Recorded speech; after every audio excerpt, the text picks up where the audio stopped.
Is Doctor Who a children's show? It's time to settle an age-old debate. Is Doctor Who really a children's show?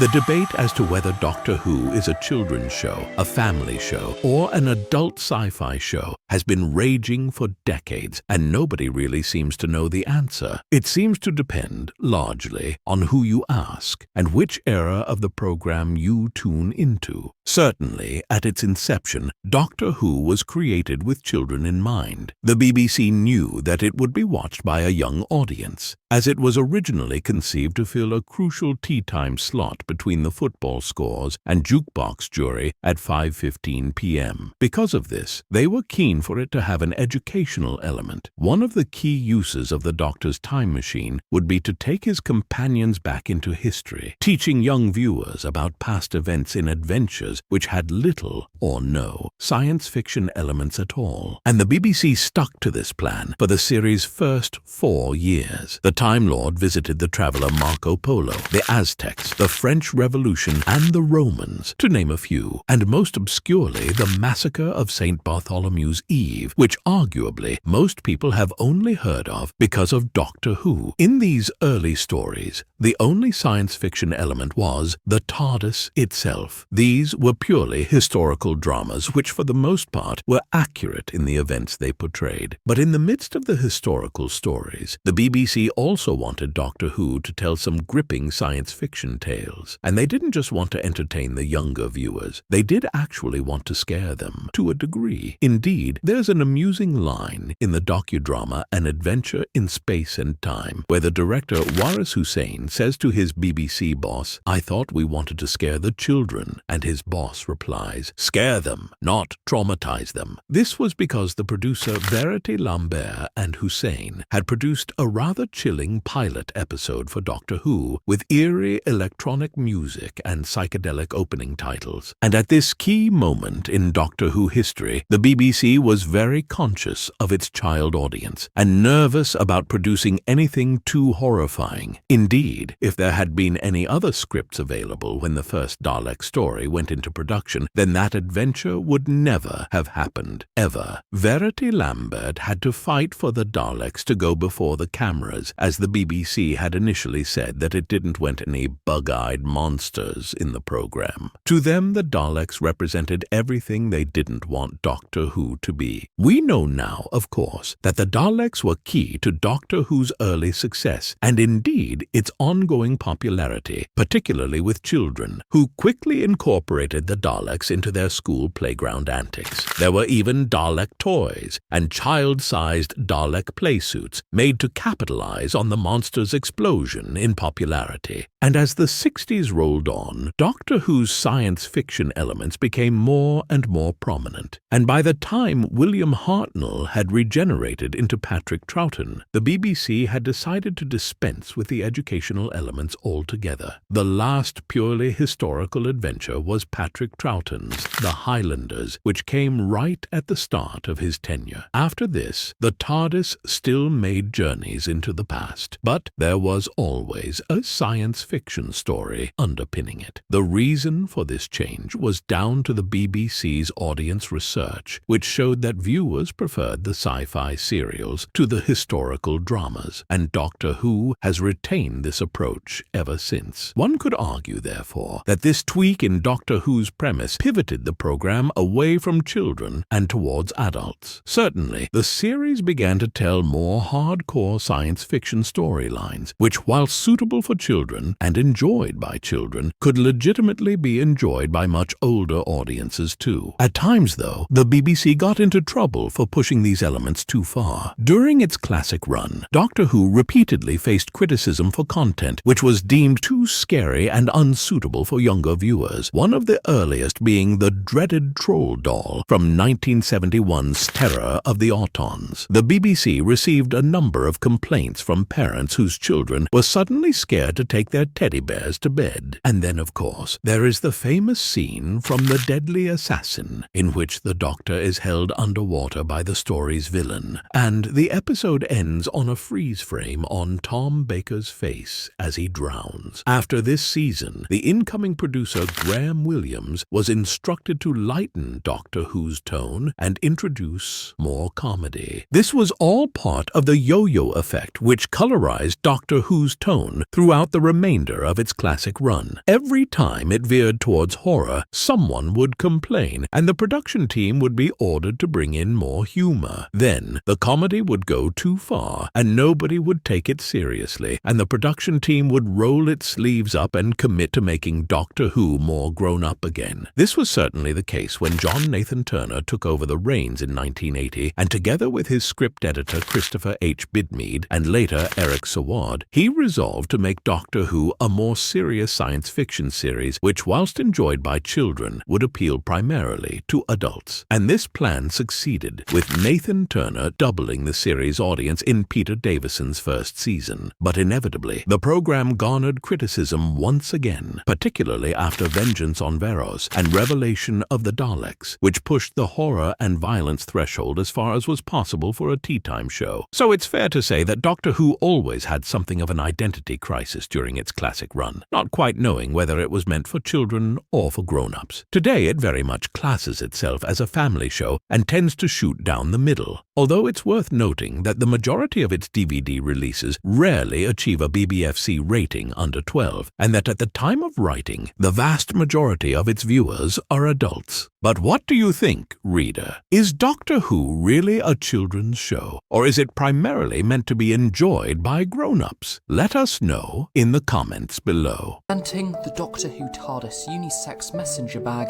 from Lavazzi. The bag itself is littered with white silhouettes of the TARDIS on a conveniently TARDIS blue background. It's a simplistic yet effective design and not too over the top.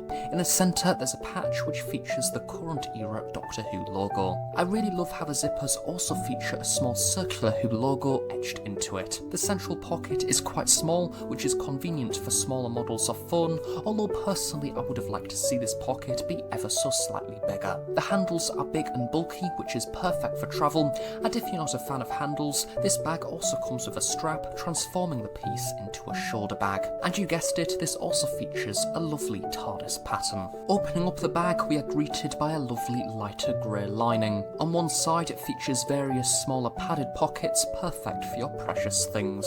On the other side, a laptop compartment is present, featuring buttons which holds your electronics in place securely. And of course this is a Doctor Who bag after all, and there is a lovely reference to classic series Doctor Who, featuring an embroidered seal of Rassilon, which is a perfect touch. On the sides of the bag there is additional button straps which, when undone, makes the bag appear to be more rectangular, which is useful for carrying larger laptops and notepads. One of my personal favourite aspects of this bag is the back section, which can be slid over the handles of a suitcase, securing the contents whilst travelling.